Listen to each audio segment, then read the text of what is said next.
Bonjour. 20 nations, 2000 riders, 2600 mètres de dénivelé, il fallait du courage pour cette 17e édition de la méga avalanche. Il y avait peu de neige, mais beaucoup de glace et de cailloux. Nous adressons toutes nos félicitations à Valérie Priem, qui pour sa 3e participation arrive à la 3e place.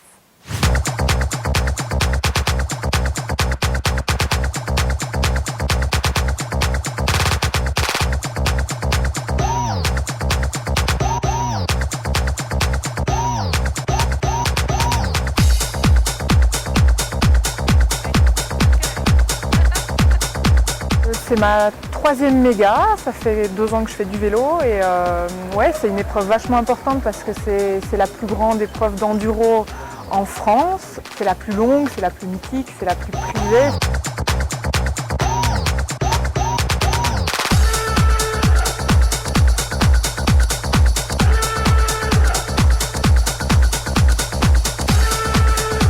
La veille des qualifs, on faisait les dernières recos avec les potes et à l'arrêt, des petits cailloux s'étaient glissés dans la pédale et j'ai pas pu enlever le pied, pas pu déclipser, donc je suis tombée sur le côté à l'arrêt sur le glacier. Donc c'est sûr que grosse panique parce que une méga c'est des mois d'entraînement et c'est le gros objectif de la saison, donc grosse panique. Mais j'ai eu la chance que la kiné percute et me laisse l'opportunité de quand même m'aligner au départ de la méga, qui s'est finalement bien passé. C'est vrai qu'au qualif, je me retrouve en 4e position. J'étais un peu étonnée, mais c'est vrai que j'avais de la marge devant et derrière. Et ce qui est important en méga, c'est d'être dans les 25 pour être en première ligne le lendemain. Là, la méga, c'est une course qui dure environ 1 heure.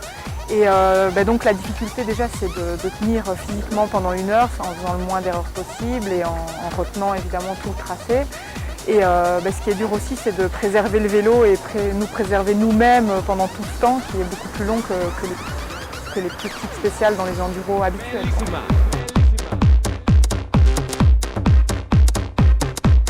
Je sors 5e du glacier, je me retrouve très vite en 2e position en dépassant quelques filles, donc grosse pression et il a fallu du mental.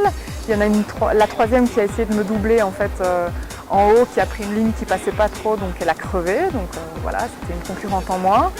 Donc je me retrouve 2 presque jusqu'à l'Alpe où ma concurrente principale, Pauline Diffenthaler, m'a doublé parce que c'est une crosseuse et qu'elle a un coup de pédale incroyable, donc voilà, j'ai pas pu suivre. Mais par contre après j'avais des 3-4 furieuses derrière que j'ai jamais battues et qui m'ont mis une grosse pression et qui sont vraiment des adversaires redoutables. Donc là où je suis contente, c'est que j'ai tenu physiquement et surtout mentalement aussi pour finir à Almont et garder cette 3e place qui m'était chère parce que mon objectif c'était de faire dans les 5 et jamais j'ai cru que j'aurais pu finir 3e. Je pense que ça va être de la joie qu'on va lire sur son visage parce qu'elle a déjà le sourire. Je veux le feu pour Valérie Priem.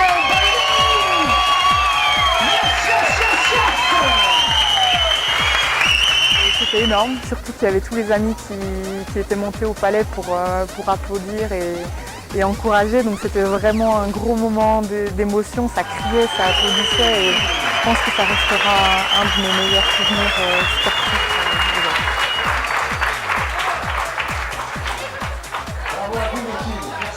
Si on veut faire mieux, il faut essayer de faire 2 ou 1. Alors 1, ça va être compliqué si Yann Caro est là, à moins qu'elle crève 3 fois et que voilà. Mais sinon, accrocher une 2e place si Yann Caro est là, ce serait vraiment top. Et puis c'est sûr que ça rendrait un peu aux partenaires la confiance qu'ils nous ont donnée cette année, quoi. Tout de suite, Christian Reverdel fait le point sur la semaine à venir. Bonjour à toutes, bonjour à tous et bienvenue dans notre grand massif VTT pour un été magique. Alors un petit point sur la météo. Il est vrai qu'on va certainement passer un petit moment un petit peu difficile entre aujourd'hui et demain. C'est pas un secret, on va pas vous mentir, on aura un peu d'eau. Bon écoutez, rien de trop grave, hein, ça fera pousser l'herbe et les fleurs, puisqu'il y en a beaucoup cette année en montagne. Et puis très vite, sur la fin de la semaine, le beau temps devrait revenir. Après ce petit point météo, eh bien écoutez, la semaine typiquement VTT avec le point d'orgue de la méga avalanche se termine. Vous avez pu admirer ces coureurs, ces acharnés de la descente VTT. Une méga un peu cocorico, on va même oser dire ultra Frenchy, puisque 7 Françaises partagent les 10 premières places avec Rémi Absalon, Jérôme Clemens, René Wilczak qui est lui un Suisse, et puis notre ambassadeur de la station, 10 fois champion du monde, Nicolas Vouillouz.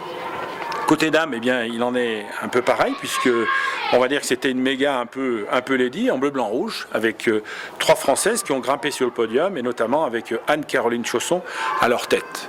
Voilà, aujourd'hui le CAM est un peu revenu, la compétition a laissé place à la contemplation, avec eh bien, vous toutes et vous tous qui êtes venus ici dans notre massif pour profiter des joies du VTT. Donc venez découvrir notamment la nouvelle piste des Mélèzes qui a été fraîchement tracée entre notre station et son village depuis le Signal. Pour les plus assidus, nous vous laissons découvrir les aménagements de la piste Crazy Mustang qui relie l'Alpette à Bojany via l'alpage de Montfray.